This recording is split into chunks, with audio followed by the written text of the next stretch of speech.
Hello all, you are on the AndreusCryptoNews channel. In this video the topic of XRP will be touched and very important. That's why we don't close and watch till the end. Do not play with fate. $5 for a dream cryptocurrency? Would you like it? Get into the fray. Sign up and like it in advance. XRP price forecast, a recent review. In the cryptocurrency world, XRP is a different story. It's decentralized, but not as decentralized as Bitcoin, Ethereum and the like. Unlike them, inflation, Keynes said it many years ago that it's an invisible tax that only one man in a million really understands, and it's a tax on people that have had faith in their currency that the government's issued. It's interesting, in the United States, the value of the dollar since I was born has declined by 94% to 6 cents. So inflation appropriate for XRP. There's a lawsuit hanging over Ripple right now. A group of people are saying that XRP and Ripple are sort of tied together, and that XRP could be considered an unregistered security. What would you say to them? Well, it's pending litigation, so I'll probably be a little bit muted on the topic. Suffice it to say, we don't think it has merit. These are people who didn't buy XRP from us. We also don't believe XRP is a security. I think, one of the poignant arguments in my point of view is, if I went back to the office and said to the team at Ripple, hey, we're shutting down, XRP trades on 130, 140 exchanges around the world. XRP would keep trading. So like, wait a minute, okay, so if it's a security of what? It's not a security of Ripple. It doesn't give you the rights to dividends or ownership of Ripple, the company. We have shareholders of Ripple, right? We raised a Series A financing, a Series B financing, and we own a lot of XRP, but they're two separate things. At the same time, we've seen recently Block One had the hammer come down on them from regulators. They were basically said that they were selling an unregistered security. $24 million. Just it's interesting you call that a hammer. They raised $4 billion and they yeah, it's a light hammer. It's a light hammer. You and I would give a judgment on what hammer is. Maybe it's a fly swatter. hammer. Either way, so what's the difference between Block One and their token EOS versus what you guys are working on? Well, I think one really important distinction is the XRP ledger existed before Ripple, the company. You can, it's a public blockchain. You can go back and see kind of transactions 0, 1, 2, 3. You can see when Ripple was incorporated in the Secretary of State in California. Ripple didn't create the XRP ledger. The XRP ledger had utility prior to Ripple's existence. Certainly we are an interested party in the success of the XRP ledger, for sure. We own a lot of XRP. But it's a little bit like saying, Exxon owns a lot of oil. That doesn't make oil a security.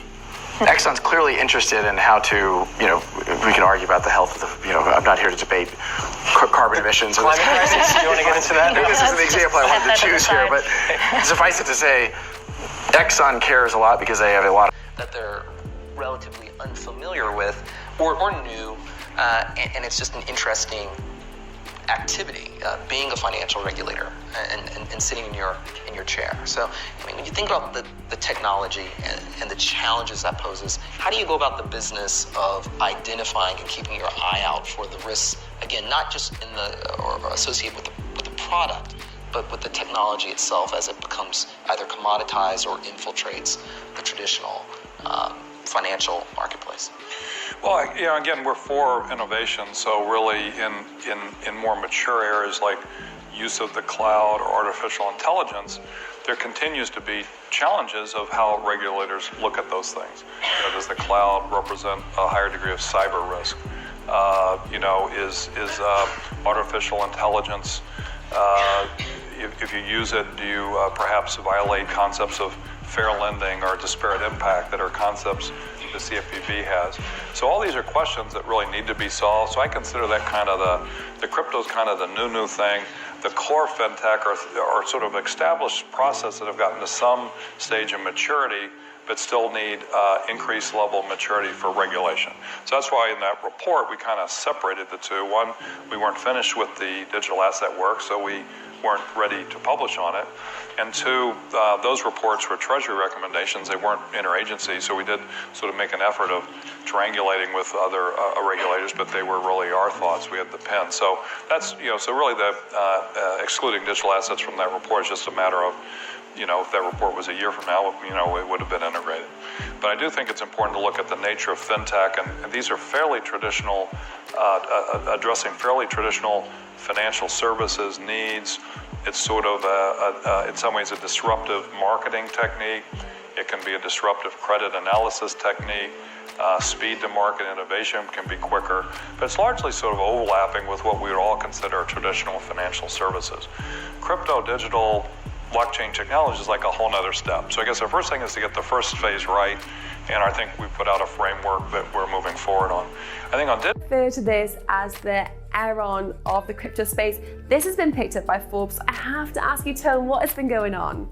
I know, I wish Forbes would have reached out for an official comment, but yeah, Forbes did pick it up. It was a little bit more of a joke, but but that's what happened. That's what happened in Enron. Enron was pretty much cooking the books, and they had a fake instrument. They were selling these, contracts on energy, but there was nothing there. It was all just smoke and mirrors. And that's how I see the Ripple token, and I've always explained it that way. There's absolutely no reason for this token to exist. There's no reason to add a very volatile currency, and Ripple is insanely volatile. Ripple just dropped 20% in a single day the other day when it fell from 30 cents down to 26 cents. These things are insanely volatile, and there's no reason for them to exist, and they keep making up reasons for it to exist. Now, there is a lawsuit going on right now claiming them to be a security, but that lawsuit is not coming on behalf of the SEC.